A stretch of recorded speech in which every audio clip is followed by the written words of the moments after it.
Hey everybody, welcome back to the channel, and what you're looking at is from Valaverse. It's the Praetorian Fury. It's the Crimson Shadows technology. It's part of their line. This guy looks pretty cool. This was, I guess, at the DFW show. Valaverse was there. They had a whole panel where they revealed a whole bunch of stuff, which looks pretty cool. Anyways, this was sent over to me by Prophet over there at on Instagram. We follow each other. He sent it to me kind of just to cheer me up. He knows we've been going through a little bit over here at Ochre Studios. But anyways, we're going to open this up and take a closer look at it. But I just want to say thanks for sending this. I really appreciate it. Okay, so let's just take a closer look at this Praetorian figure. He looks kind of cool. He's got this nice green motif to him. He's got this different color, which looks fluorescing. But anyways, here is the stand. It's cool. It's got that nice luminescent green. He does come with these two pieces here, which are kind of like shield effects.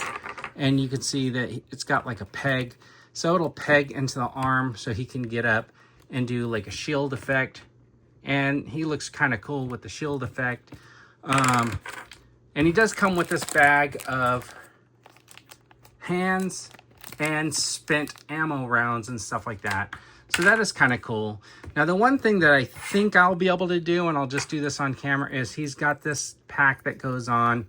It's in the green, and he's got basically these two hoses that plug in here.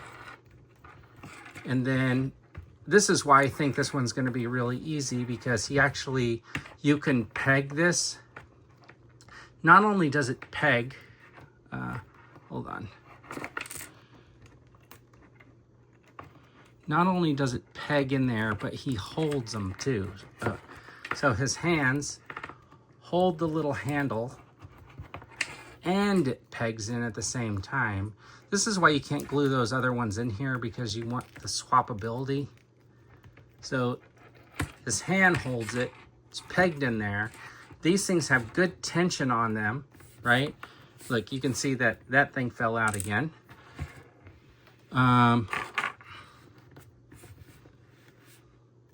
Then he's got his two little flamethrowers, and he does come with a flame piece here that just sets right in there like that. And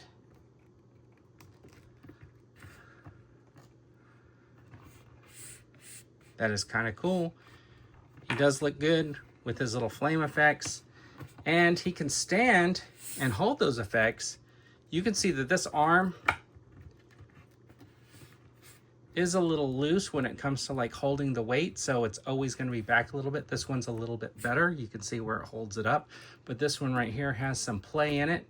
I think that can be fixed. So anyways, what I want to do here is just show you one of the other features of this figure, which is basically the removable arm. So that's why that other arm has like a little bit of play, is because this series, I guess, is designed for the arms to come off, and this peg is probably just a little loose from that. So I'm gonna try again to get that machine gun set up off camera. If I do, we'll end with that. Oh my gosh, okay, so I finally got this guy set up with his two guns, and you can see like just the slightest touch and that thing pops out. So a little bit of glue to hold those in place. I think this will be perfect. It's not like they're going to be used for anything else, but this guy looks really cool with these guns. I could not get the bullets in there at the same time because I could barely get this in there. But anyways, this guy looks really cool. The Praetorian. Let's just see what happened the first time I tried to put those guns on.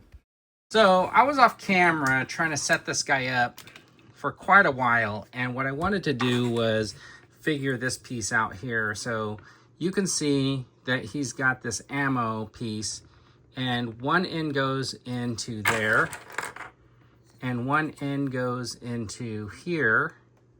Watch me be able to do it on camera, no problem.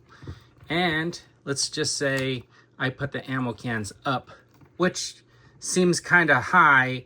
So normally I would think, okay, it needs to go down. So then you got these like guns, which are kind of nice, and They have some playability in them, and then they come with this blast effect.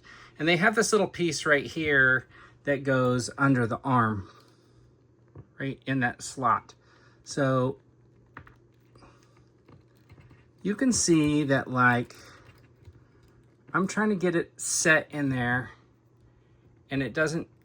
And this is what I'm talking about. So for about 15 minutes, I've been trying to get this to stay in this and the gun and to stay in the arm, but with the blast effect on there, it's kind of difficult. Like, you could see, like, it wants to stay in there. Okay, so this one might stay.